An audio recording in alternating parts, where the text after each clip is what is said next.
Chapter 3. Adieu. Pierre was in no hurry to get home.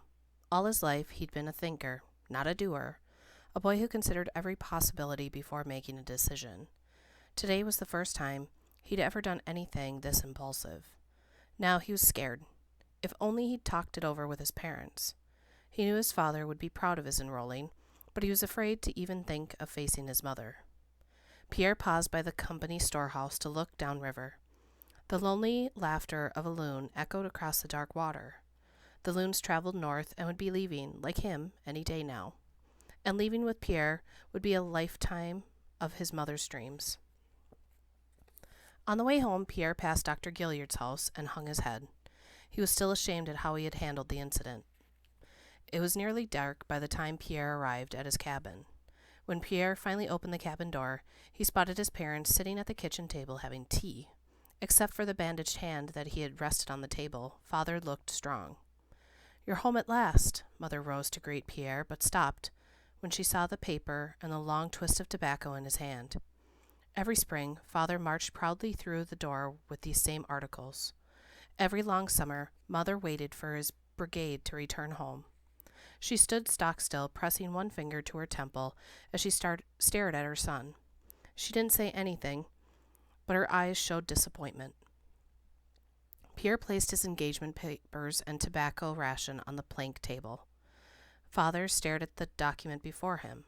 He slowly began to grin. "You've signed on?" He rose from the table and embraced Pierre. "My son, the voyager," he said proudly. When Pierre pulled out his salary advance and presented it to his mother, tears welled up in her eyes. "No," she protested, "you must keep some for yourself." Pierre only shook his head, knowing if he tried to speak, he would cry too. Later that evening, while they sat before the fire, Pierre's father asked his son about the men he'd met. He praised Charbonneau and La Petite as fair and dependable, frowning only when he heard the name of Beloit, the fellow who teased Pierre. "Jean Beloit is a scoundrel," Father said, "though as good as a bowman as you'll find. But no matter who you're paired with," Father added, "be sure to pull your own weight, and most important of all, don't complain. There's no place for laggers or whiners among canoemen. Never forget, either, that patience is your best friend in the north. You'll save many a carry by thinking your course through it to the end. To the voyager, the route is everything." Father paused then and pulled deeply on his little clay pipe. Pierre listened carefully. "I want you to know it is a good life if you make it so. When I was your age, I met a man at the fort in Sault Ste. Marie who claimed 50 years of service to the Hudson's Bay Company. One evening he said to me, 'Charles, my whole life has been the canoes. Every river, every portage, every wife and song and sled dog that I knew was a pleasure, perfect in itself. Were all my days given back to me, I would make no other choice than to be a voyager.'" Pierre nodded, firm in his decision and ready for the adventure.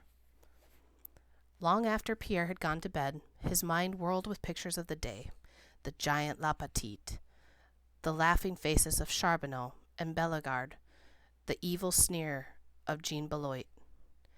When sleep came, Pierre dreamed he was paddling along up a narrow, rocky river. The current was so swift he used all his strength to keep the canoe from being swept downstream. He pulled hard until he came around a sharp bend. There along the bank, as far as he could see, stood his classmates from school. Sister Marguerite's voice was in the background, saying, "A true gift for learning is rare, my boy. Think what you could have become, a scholar, a lawyer, Just then there was a thunderous roar. A wall of water hit the bow, catapulting him into the river. "Ah!" Pierre yelled as the water swept over him, pushing him down. His body cartwheeled in the blackness. The icy water churned over him as he struggled to find a footing on the slippery rocks.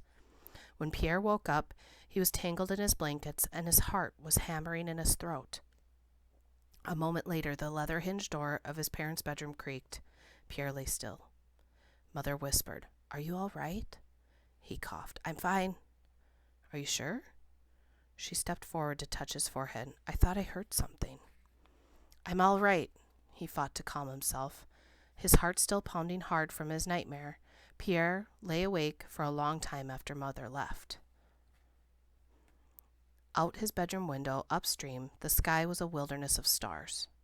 He was floating in blue-black light, lost in the depths of a dark river. Pierre tried to think of gentler things, but he was haunted by his dream, and every time he closed his eyes, he felt as if he were lying at the bottom of a watery grave.